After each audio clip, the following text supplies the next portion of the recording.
Scientists at the State Crime Lab in Moultrie carefully analyze drugs seized during criminal investigations and diligently test DNA evidence. But that evidence is stacking up.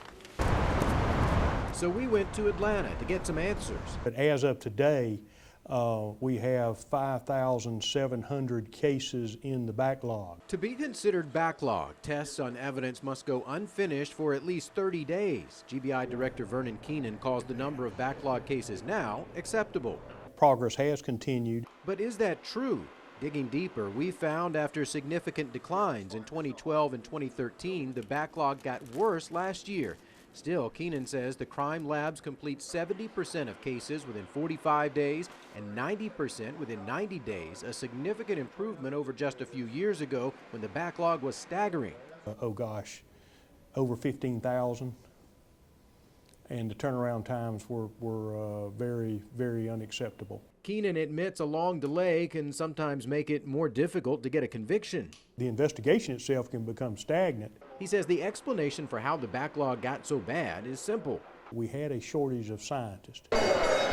Keenan blames major spending cuts state lawmakers made to every state department when the recession hit. We went through a period of time where we lost scientists. We did not have the funding to replace them. But State Representative Ed Reinders from Lee County says Keenan could have changed his priorities and chosen to spend more of his budget to hire scientists. He makes a recommendation, but then loves to point the finger, and that's just the way it's done, and then loves to sit there and go, but it's them. Reinders stands by the cuts lawmakers made to the GBI. During economic downtimes, we can either raise your taxes or we live within our means, and Georgia chose to live within our means. I can't live by status quo. Director Keenan says next year he plans to ask for funding to hire 10 additional toxicologists. We've got to have additional scientists because this state is growing. In the first 6 months of this fiscal year, the number of cases coming into GBI crime labs jumped nearly 10%. He says if the GBI budget doesn't continue to grow, It's got to increase, and no question about it. the case backlog will grow, leading to delayed justice.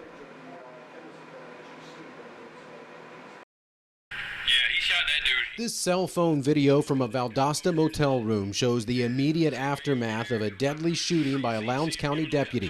See the bullet hole in the driver's side window? Yeah. Head height? Dexter Bethea was already dead behind the wheel of that car, and the wheels of justice were already in motion. The Georgia Bureau of Investigation has a very structured process that we follow. Within an hour, the GBI was on the scene, We've developed a level of expertise. handling the investigation. We're doing the investigations for just about every agency in the state of Georgia.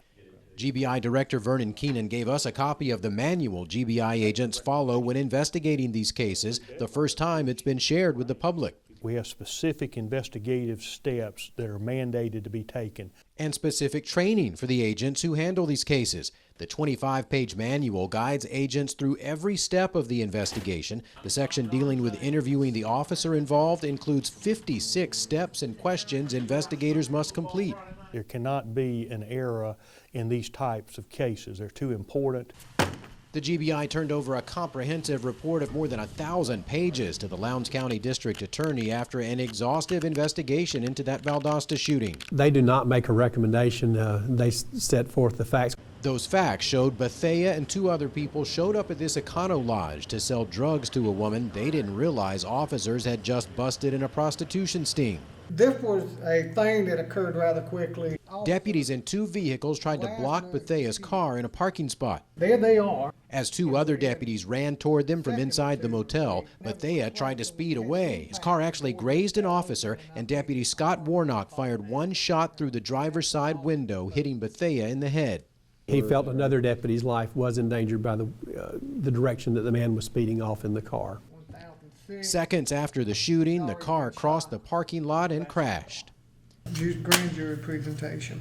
The GBI presented its report to a grand jury, which decided the shooting was justified. I don't think there was any question in my mind or in the grand jury's mind that those officers acted reasonably under the circumstances. District Attorney David Miller says from now on, he won't make a decision on whether to prosecute any officer on his own. That absolutely is the right way to handle it. He'll take every deadly police use of force case to a grand jury. Because the public needs to have confidence in the results of the investigation. And he says the GBI provides that confidence. They're one of the premier law enforcement agencies in the country. The GBI has become a national model, with agencies from other states studying how they handle officer use of force cases. I'm not aware of another state that has gone as far into this area as the state of Georgia has. Policing the police He's talking to that cop over there. to make sure the truth comes out in cases like this.